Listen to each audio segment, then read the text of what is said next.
Subscribe करें हमारे state media channel को, देखिए देश विदेश की बड़ी खबरें।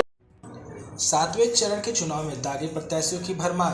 37% युवा प्रत्याशी 7वें चरण के मैदान में 65% संवेदनशील निर्वाचन क्षेत्र। आयोग और न्यायालय ने उसको परिभाषित कर रखा है। मैं किसी एक दल के बारे में टिप्पणी, क्योंकि ईडीआर एकदम तटस्थ होकर अपना काम करता है, लेकिन मैं ये मानता हूँ कि भ्रष्टाचार का मुद्दा इस देश में अभी भी बहुत ज्यादा है।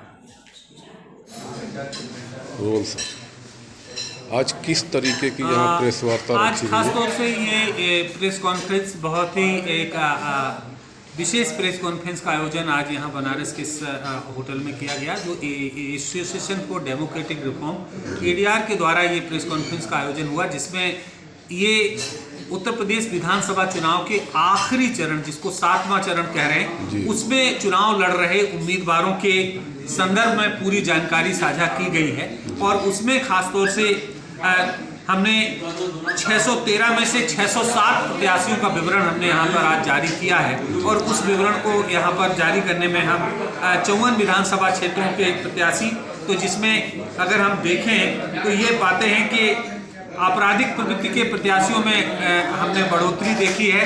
28% इस चरण में 28% आपराधिक छवि के लोग चुनाव लड़ रहे हैं ये। और इसी तरह से अगर हम देखें तो धनबलियों की भी प्रतिशत बहुत ज़्यादा है। 11 प्रत्याशी ऐसे हैं जिन्होंने अपने ऊपर महिलाओं से संबंधित अपराध खुद में स्वीकार किए हैं। 2 लोग ऐसे हैं जिनके ऊपर 376 जैसे जघन्य, जिसको कहा जाए कि गंभीर अपराध हैं, वो भी चुनाव के मैदान में है। ये सारा विवरण हमने यहाँ पर जारी किया है। और 65% संवेदनशील विधानसभा क्षेत्र हैं, जहाँ पे हमारे संवेदनशील क्षेत्र, जहाँ पर 3 से अधिक ऐसे प्रत्याशी लड़ रहे हैं, 3 कि जहाँ पे जिनका दागी छवि है, जिनके ऊपर आपराधिक मुकदमे हैं, ऐसे संवेदनशील ये 7वें चरण की रिपोर्ट हमने जारी की है। सारे राजनीतिक दलों ने कोई कसर नहीं रखी है, अपने दिल खोल के अपराधी और धनबलियों को टिकट बांटे हैं। कहीं किसी का 90% है तो किसी का 85% है, इस तरह से इन्होंने बांटा है। और दुखद बात यह है कि शिक्षा के क्षेत्र में कोई बड़ा परिवर्तन नहीं है।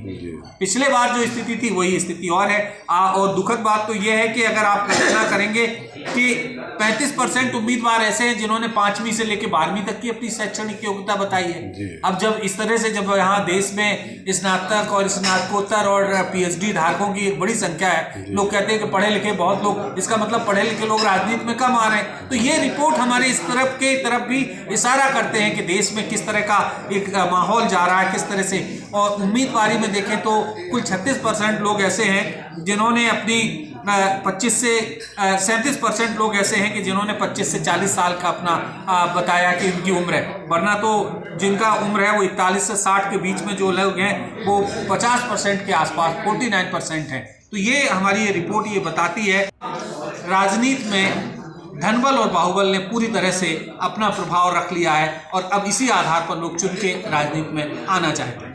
सर, ये एडीआर यूपी इलेक्शन जांच, इलेक्शन वॉच क्या है ये बेसिकली एक स्वतंत्र संगठन है जो भारत में चुनाव सुधार के ऊपर काम करता है जी। तो पिछले 20 साल से जी। अभी आपने जितनी भी बातें बताई हैं, जो भी क्या नाम है प्रत्याशियों की लिस्ट आपने बताई कि उनमें जो है बहुत सारे जो है अपराधी किस्म के हैं, तो ऐसे में आपके संगठन क्या कदम उठाएगा? हमारा संगठन एक तो न्यायिक हस्तक्षेप करते हैं हम लगातार सुप्रीम कोर्ट और